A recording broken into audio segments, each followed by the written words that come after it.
పడ్డాలు ఇవన్నీ చూస్తున్నారు. నిన్నటి అసలు ఏం జరుగుతుందో ఒక టెన్షన్ వచ్చేసింది. But at the same time Pakistan, Iran, Turkey ఇవన్నీ కూడా, ఇరాన్ కాకుండా తుర్కీ కానీ పాకిస్తాన్ కానీ ఇవన్నీ ఇన్వాల్వ్ అయ్యి 45 days బ్రేక్ అయితే ప్రకటించాయి. అంటే మధ్యవర్తిత్వం అయితే వహించాయి. శాంతి కోసం ప్రయత్నాలు చేస్తున్నాయి వేరే దేశాలు.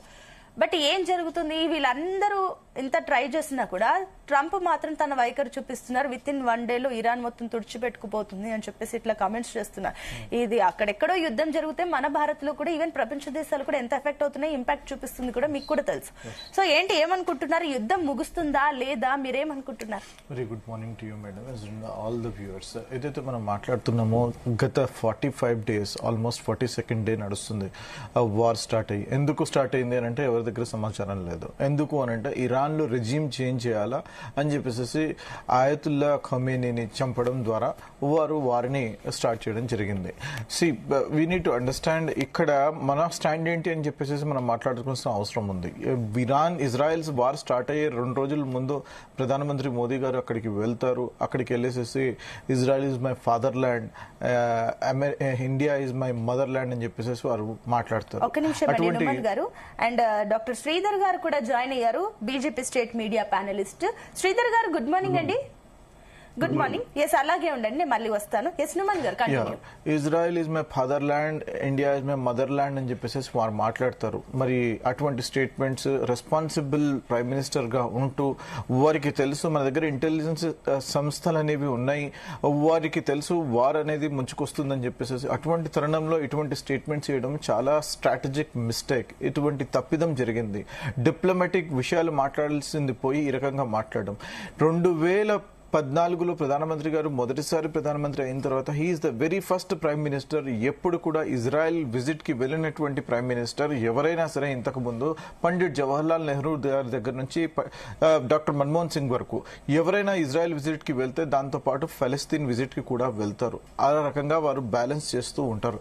కానీ ఇక్కడ మోదీ గారిని మనం చూస్తే మాత్రం ఆయన ఎప్పుడు పోయినా ఇజ్రాయెల్ కి పోతూ ఉంటారు, ఓన్లీ ఇజ్రాయెల్ విజిట్ కి వెళ్తూ ఉంటారు.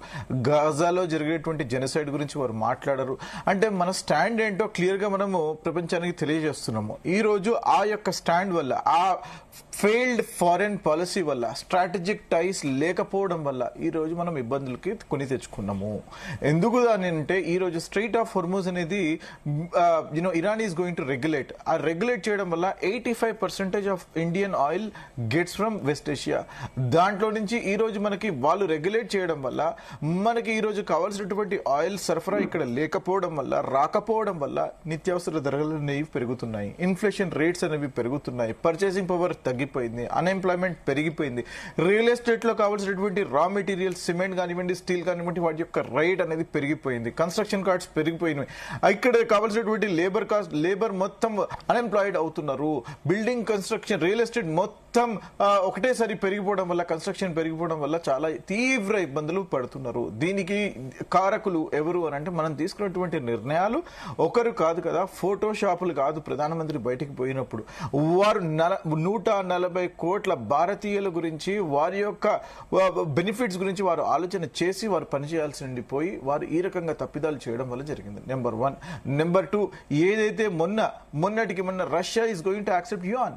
వారి యొక్క డెనామినేషన్ యుఎస్ డాలర్సే కాదు, మేము చైనీస్ యువాన్ ని కూడా మేము యాక్సెప్ట్ చేస్తున్నాం. దానివల్ల ఫిస్కల్ డెఫిసిట్ అనేది పెరగబోతున్నది. దానివల్ల మనకు కావాల్సినటువంటి ఇక్కడ ఇండియాలో చూసుకుంటే మనకి we are going to be cornered in ఏషియాలో ఎసెన్షియల్లీ మనకు ప్రైమ్ మినిస్టర్ అనేవారు ఎంత కాంప్రమైజ్డ్ గా ఉన్నారో మనకు అర్థమవుతుంది. మోస్ట్ కాంప్రమైజ్డ్ ప్రైమ్ మినిస్టర్ ఎవరైనా ఉన్నారు అంటే నరేంద్ర మోదీ గారు.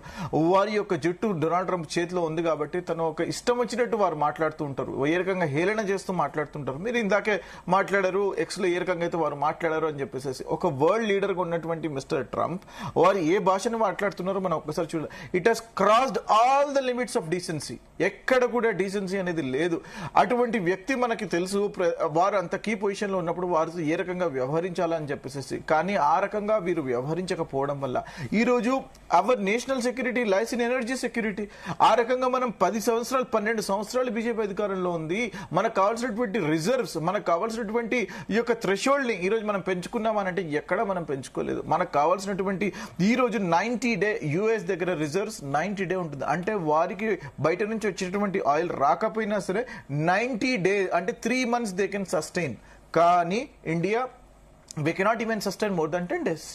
ఈ రోజు మనం చూసుకుంటే యూనో రేట్స్ అనేవి ఏ రకంగా అయితే పెరిగిపోతున్నాయి. అరే హోటల్స్ లో మనం చూసుకుంటే ఎన్నో మంది యూనో కన్సెస్డ్ మెనూ అనేది తీసుకొస్తున్నారు, రేట్స్ అనేది పెంచుతున్నారు.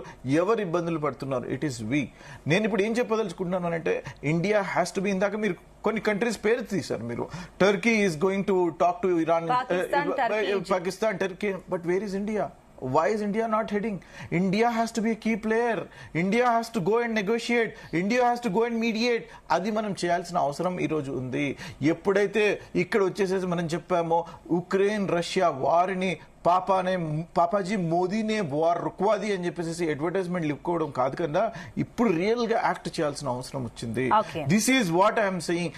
Please you have to go and have your failed foreign policy, దాన్ని సెటరేట్ చేయాల్సిన అవసరం ఉంది.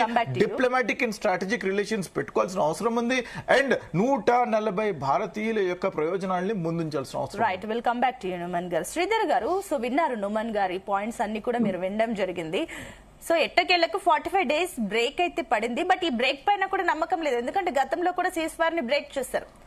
ఈ సిచ్యువేషన్స్ చూసినా కూడా సరే పాకిస్తాన్, ఈజిప్ట్, టర్కీ అన్ని దేశాలు మధ్యవర్తిత్వం వహించాయి. భారత్ ఎందుకు వహించదు?